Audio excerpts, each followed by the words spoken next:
বাড়িতে হচ্ছে 2 রকমের বেলি ফুল আছে। এই যে এই একটা, এটা হচ্ছে নর্মাল যেগুলো, যেটা সেইগুলো, কিন্তু ফুল হয়নি, ফুল আসতেছে। এই কড়িটা অনেক বড় হয়েছে। আর একটা যে প্রজাতি, ওটা হচ্ছে রাজবেলি বলে। এই কয়দিন আগেই কিনে আনিছি, অতিরিক্ত বৃষ্টির কারণে আমি এটা সিঁড়ির এখানে নিয়ে রাখিছি। এই যে এটাও ফুল হয়েছে, মানে বড় হয়েছে, কিন্তু আমি দেখতে পারবো না।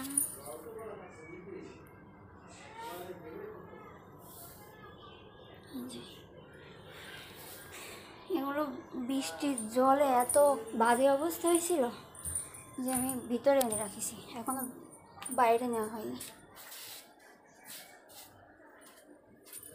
এই দুটো বেলি ফুল গাছ আছে, কিন্তু আমি আর ফুল দেখতে পারবো না। যে